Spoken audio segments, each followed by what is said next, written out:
HRN listeners. As we celebrate our 15th year, we are deepening our commitment to giving voice to the next generation of food systems storytellers, and we need your help. Our internship and fellowship programs help activate new possibilities for underrepresented and underestimated young people through experiential journalism, audio engineering, and production training. Through these unique programs, HRN helps food equity stewards build essential workforce readiness skills that expand their potential and foster economic mobility. Please consider supporting these critical programs.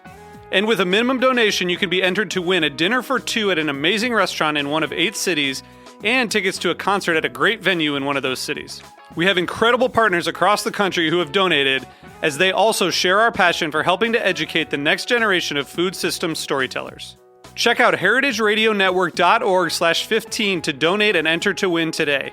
That's heritageradionetwork.org/15 to donate and enter to win today.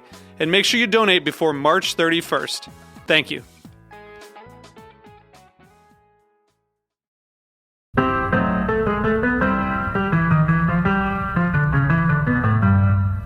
You're listening to HeritageRadioNetwork.com, bringing you the freshest radio in Brooklyn since 2009.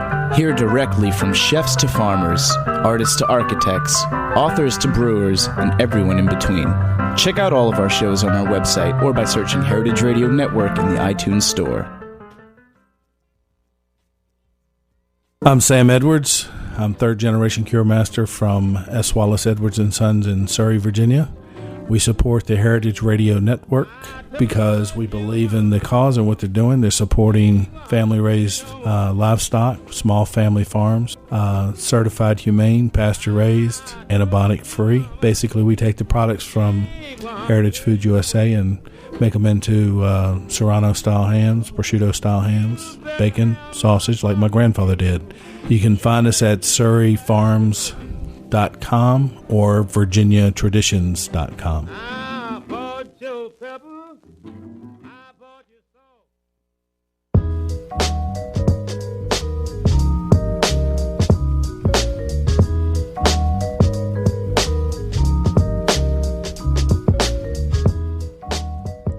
All right, another Tuesday, 1 o'clock, and you are tuned into the Heritage Radio Network. You're listening to the Farm Report. We're coming to you live from the back of Roberta's at 261 Moore Street in Bushwick, Brooklyn, where the scent of pizza fills the air. And excited to be on the line today with Alan Leibowitz of Zingerman's Coffee Company. Want to tuck into some... an aspect of farming, I think that it doesn't often occur to me, but a way I start every day, and that's obviously coffee. Alan, it's so great to have you on the show. How's it going in Ann Arbor, Michigan? It's going great here in scenic Ann Arbor. Thanks, Erin. Thanks for having me on. Awesome. Great. Well, we have a lot to cover, so I want to jump right in. But first off, why don't you give us a little background on Zingerman's Coffee Company and how you got started and what exactly is it that you guys do? Yeah, Zingerman's in Ann Arbor is kind of a loose confederation of food-related businesses. It started off as Zingerman's Delicatessen, whom you worked for early on. Yeah, full disclosure, I spent 5 years at Zingerman's Deli back when I was a student at the University of Michigan, which is where Alan and I met. Yeah, exactly. And they started off in specialty food. They were focused on artisanally made products, and really not even so much artisanally, it's just really kind of, traditionally made foods, traditionally and full-flavored foods. And as they grew, they realized that there were some areas in which they could be better, and the best way they could do it was by having a partner that was passionate about a certain business. So after the deli, they went into a bakery, have a really phenomenal local bakery, and then they branched out, and long story short, it's now a confederation of 8 businesses that are all like-minded. We only go into a business where we've got somebody who is passionate about producing that product, that wants to be, the best they can be in that product, and that want to actually run it day to day, because, as you know, like any business, from, farming to retail, it's a lot about the relationships of the people. And so Zingerman's Coffee started off in 2003. We're a wholesale provider. We provide Zingerman's all of their coffee and about 150 accounts throughout the country. And we specialize in coffees that are grown in places with whom we have a relationship. So we kind of know the provenance of all of our coffees. That's great. So that's kind of what I want to spend the bulk of the show talking about today is kind of the ground-to-ground process of coffee, from how it's grown to how it ends up in your coffee-making device, whatever that may be. And Alan, I'm hoping you can kind of take us through that on a general level, and then we'll go back and kind of tuck into some of the issues that I'm sure are going to come up. But I would love to just have you talk us through, from the ground to the ground. I like that message. It turns out, in the coffee's a really, really big crop. It is represents a majority of the GNP of some of the post-colonial countries in which it's grown. Places like Ethiopia, they say there's 1 in 15 of the population is somehow involved in that export. Even in large industrialized or newly industrialized countries like Brazil, it's a huge amount of their product. So one of the things that you find in the industry is a lot of people tend to think of coffee, unfortunately, as a commodity where it's fungible. That is, you can trade any coffee for any coffee. So I was kind of struck more and more as I started getting into the coffee world that everybody says something to the effect of, we carry the world's greatest beans, and that can be somebody from the British Petroleum gas station on the corner to to a small micro roaster. And one of the things that is very interesting to me is kind of really understanding the transparency and what is it we're dealing with.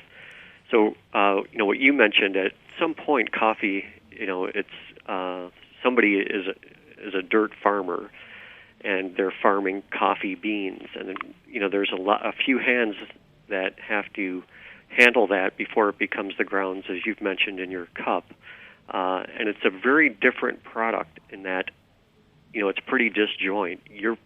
You and I are used to going to the farmer's market, meeting somebody that's growing produce. We can take that produce or meat or eggs, and it's a 1 degree of separation between the person that grew it and us. And in coffee, there's actually minimally 3 or 4 steps that happen, and a lot of times the growers aren't actually familiar with what the end product even looks like, which is roasted coffee.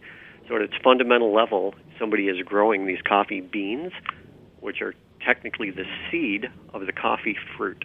And the seed of that fruit is called a cherry, and the seeds are what we're after. The seeds are dried out and processed in a mill and shipped, but they're not really something you can do anything with until you roast them, which is what we do.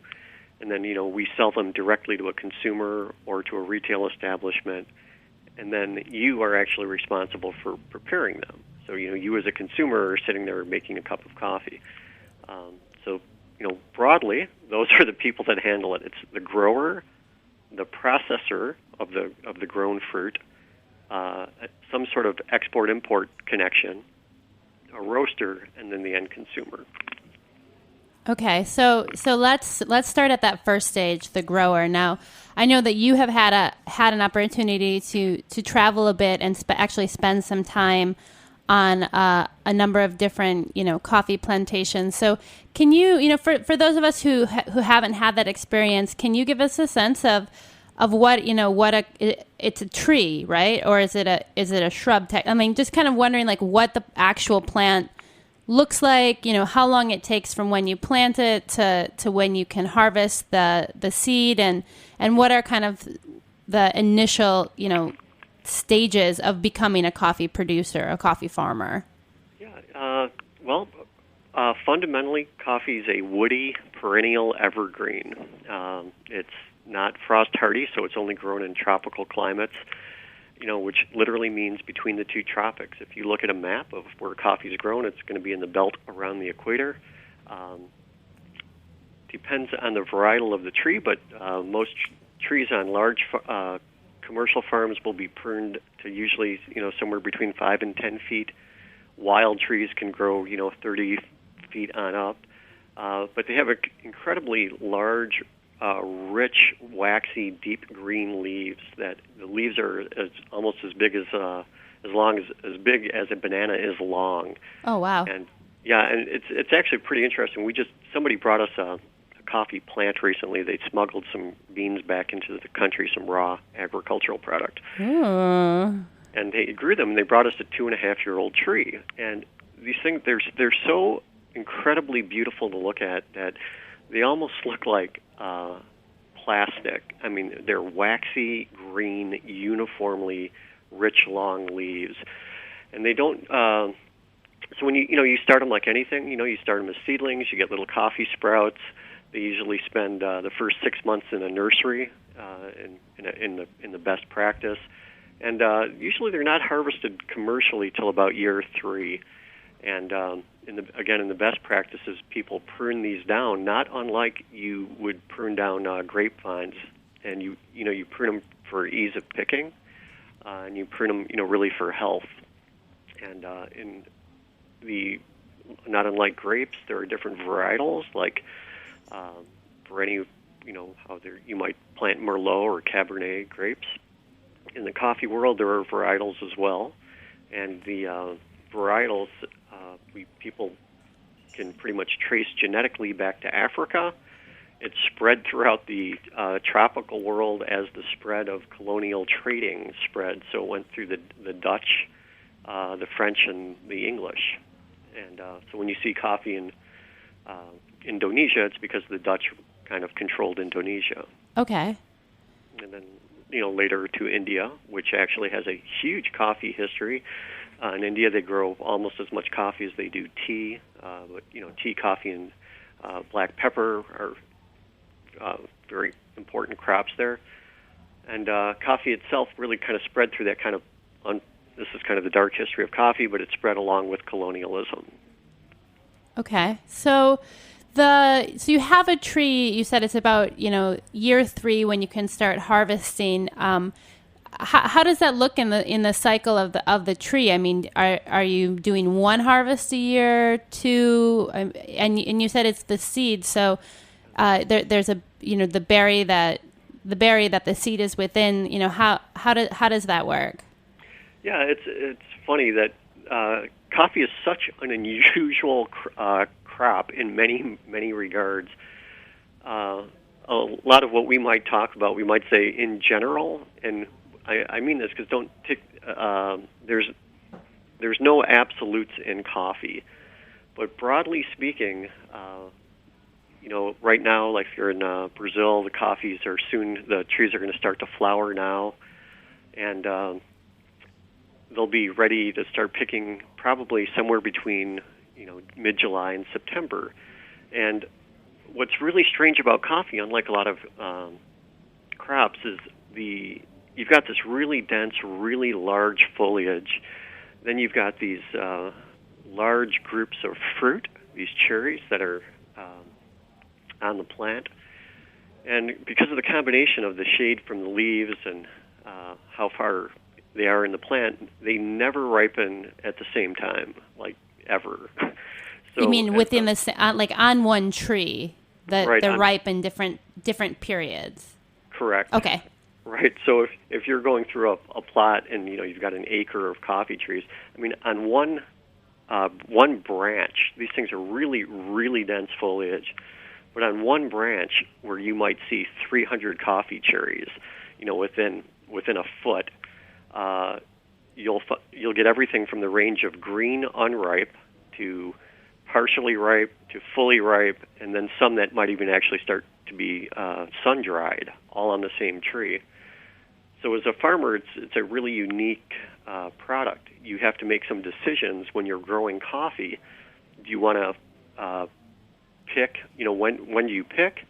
How many times are you going to pick a certain area? Because in coffee, you almost never, in a high-quality farm, you never pick everything at once because you will never get coffee that's ripe at the same time.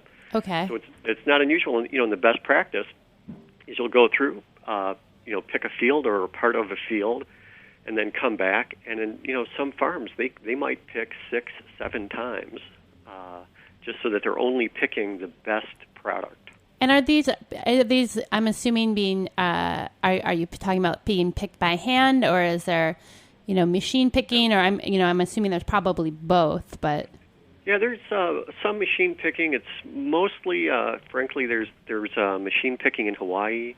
There's quite a bit of machine harvesting in Brazil, and but the problem with machine harvesting is it goes through and it picks everything. Right. And but in the best practice, one of the interesting pieces about this picking process is you have a decision to make if you're a grower. Right? Do you pick only things that are ripe because apparently, you've got a market and you want to produce high-quality coffee, or do you pick everything out and sell it as a lower grade of coffee? Right. And then the third choice is, do you pick everything and then sort it using some process so that you've got, out of the single picking, a high-grade and a low-grade coffee? And there's the whole range of things depending on the country you're in, the level of technology. If you're in a Central American country where it's mostly manual labor, manual sorting, where somebody literally they'll pick coffee, lay them out, and manually separate the cherries out by color. That's kind of on one end. On the high end, in a farm in Brazil, they might float them in a tank and take the dense, ripe fruit and send them down one stream, and then send the floaters down the other. In some processing, they use gravity. They can separate by physical density of the bean using what's called a gravity separation table, which vibrates the coffee. And at the extreme high end in Brazil, they're actually sorting coffee by color with lasers, both visible Wow. and UV lasers. Yeah, it's really amazing. Some of the coffee we buy from one particular large farm in Brazil, which is a long story maybe we can get back to, but that coffee is actually sorted 7 different ways. From the second it's picked, it goes through 7 different steps, and it's all about uniformity. So they, as a farmer, as a large farm, they've invested in mechanical processes and some high-tech processes, but they also get extremely fine quality control, and they get a significant premium for their coffee because it's really uniform.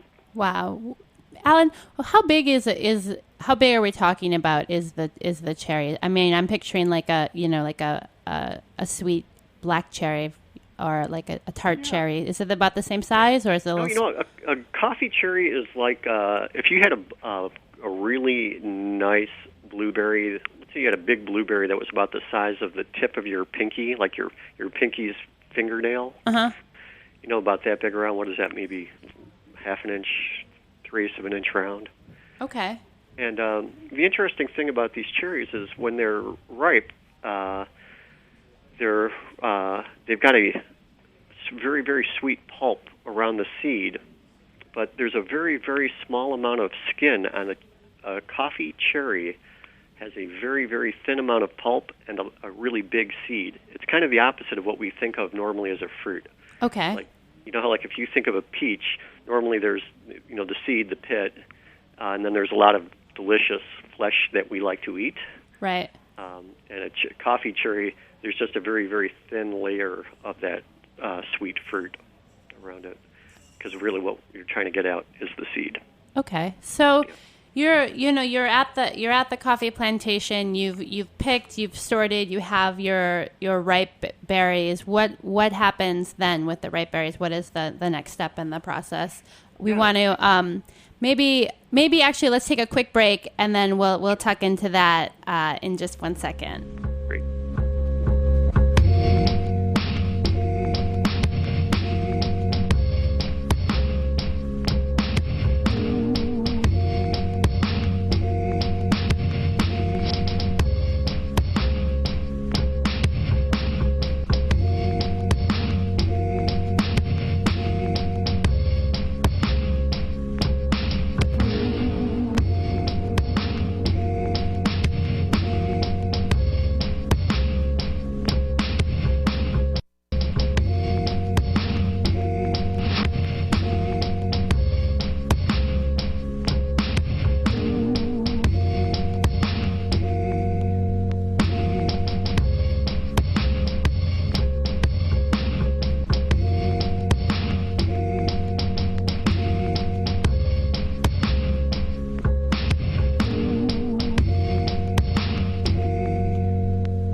Okay, man. Well, time got away from me. I didn't mean to cut you off there, Alan. This is fascinating stuff. So, before we headed into the break, we were kind of talking through coffee up to the point where the ripe cherry has been picked, and then want you to kind of launch into what's next as we travel along the world of the the coffee bean.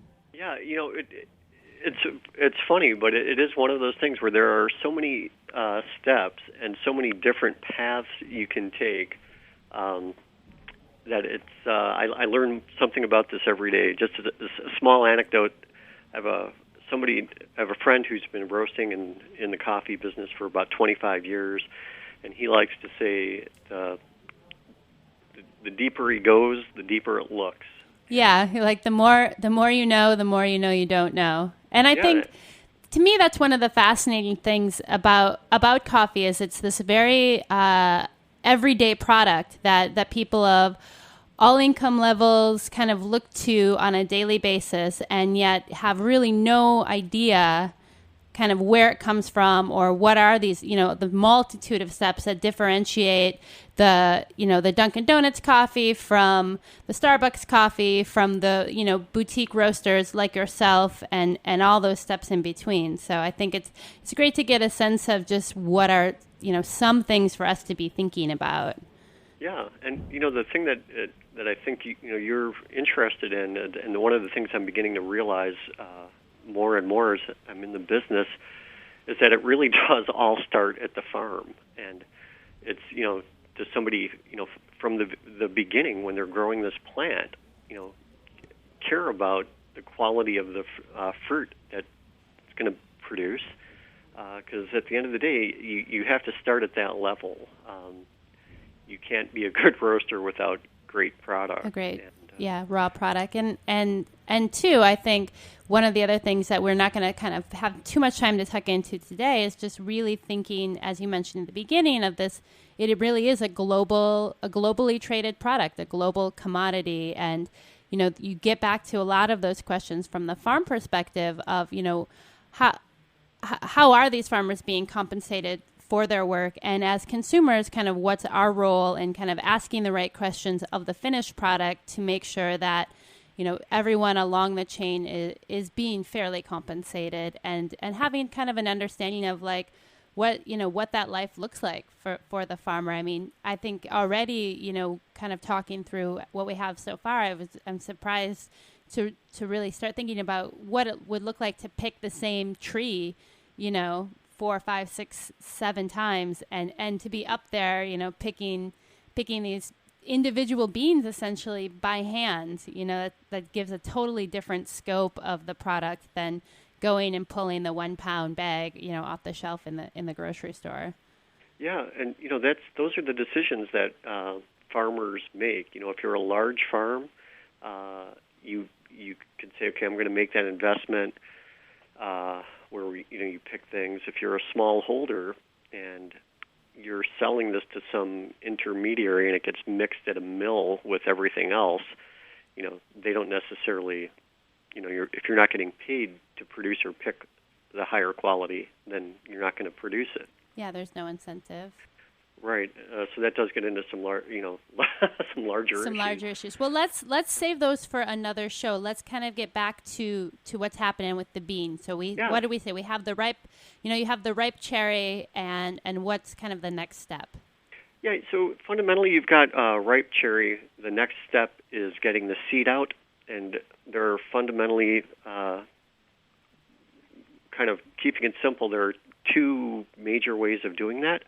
One is you spread the ripe cherries out on a patio, or depending on the country, maybe a raised bed that has air flowing underneath it, and you let those cherries themselves dry out in the sun, and that's called natural process. So they kind of ferment inside the fruit itself, and the fruit gets hard on the outside, and then you run them through a mill, which cracks them open, and then you get the seeds out. Okay. So those are called natural processed coffees, or naturals, and naturals tend to be very fruity coffees. So if you've ever gone to some place and had an Ethiopian coffee that tasted like blueberry, chances are it was a natural processed. And then the second major class are what are called washed coffees, which is very common in Central American, South American coffees, where you will take the fruit right off of the tree, and hopefully, if you're in the best practice world, within a couple of hours, you run it through a mill that pulps the coffee. So while the coffee still has that moist pulp in it, you run it through these two, stones that squish the seed out, and then that goes into a concrete tank where it's fermented for, depending on the country, anywhere from 6 to 30 hours, and then that ferment and all this sticky stuff is washed off, and then they're sent to a patio and dried, where they're turned constantly because you're in a tropical environment.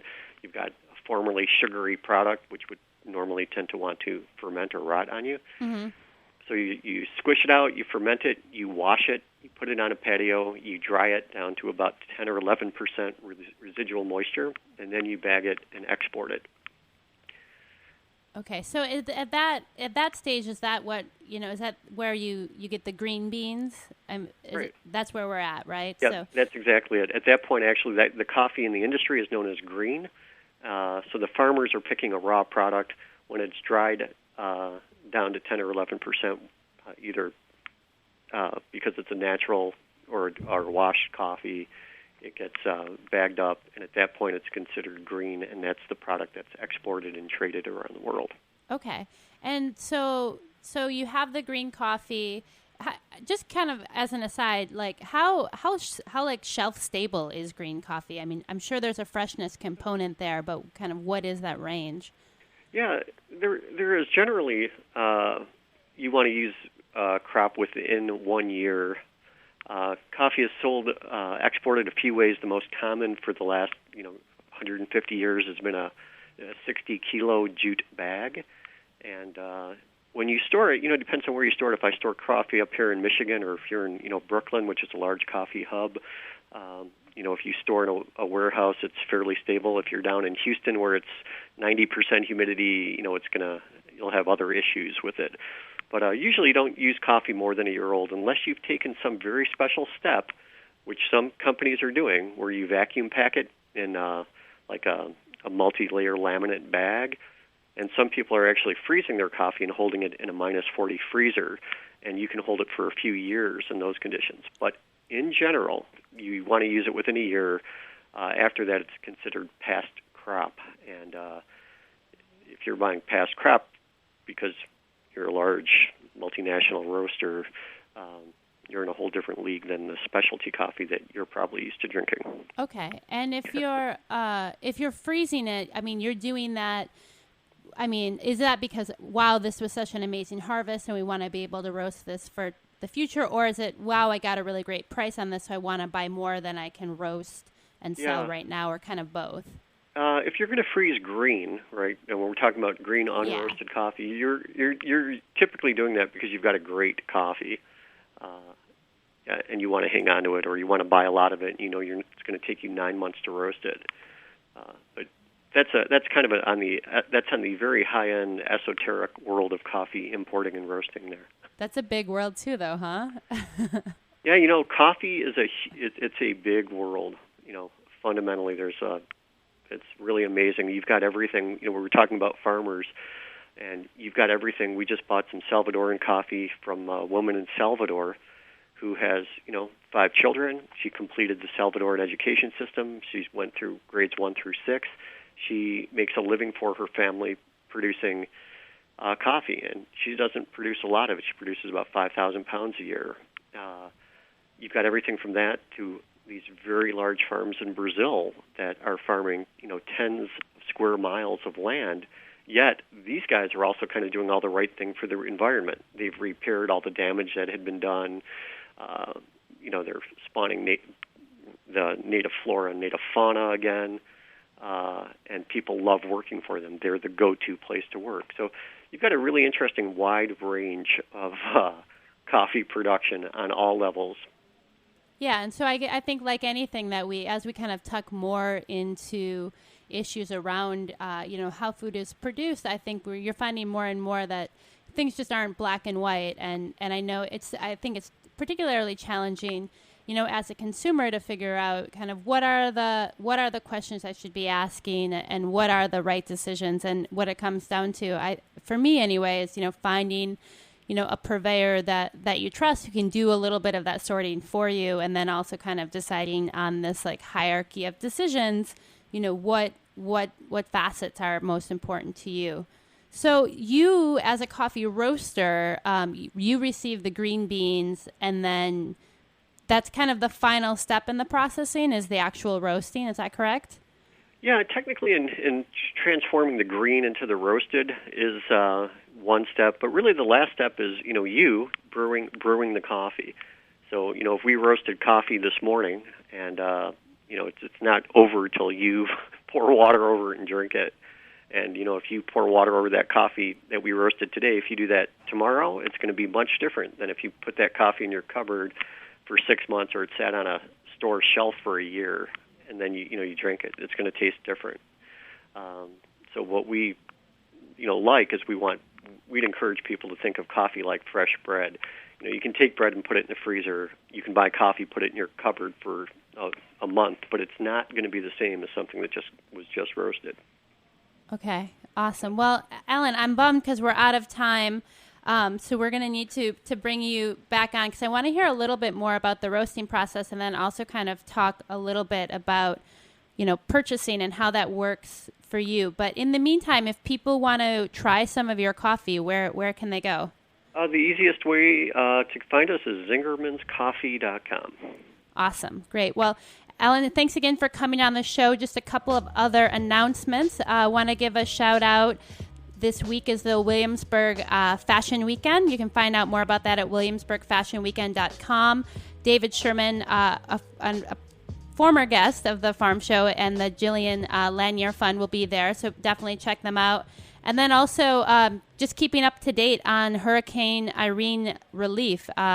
New Yorkers, please check out grownyc.org/relief. About 80% of farmers who participate in the green market system were impacted by the storm.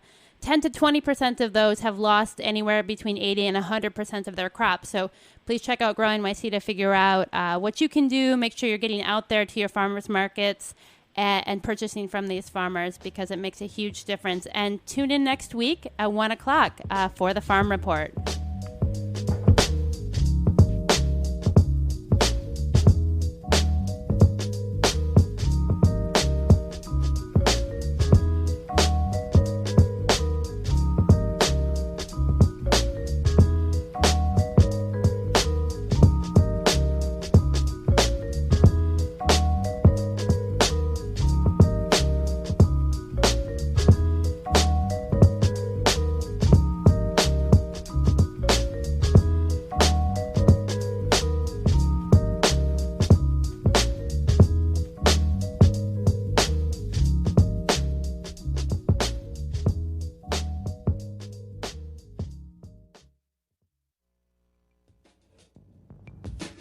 The following is a message from the Climate Reality Project.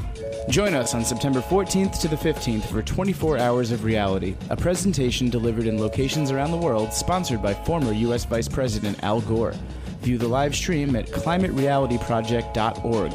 Go to our website, tell your friends, join our watch party, and help others learn about what can change in a day. Again, that's climaterealityproject.org. This is a message from Fork and Anchor. Aaron Fitzpatrick, the host of our wine program Unfiltered, is looking for help on Kickstarter to open Fork and Anchor, a general store inspired by two food-loving ladies with an equal affection for urban life, the sea, and the agricultural paradise of Long Island's North Fork. The store is situated in a growing community of farmers and winemakers and will become a meeting place offering prepared foods, a variety of sun-dries, and a selection of homespun products, many of which will have their origins in New York State. Your backing will help them fulfill their dream of fostering relationships with the community and making the local food system accessible on a broader scale. Search Kickstarter.com for Fork and Anchor and donate today.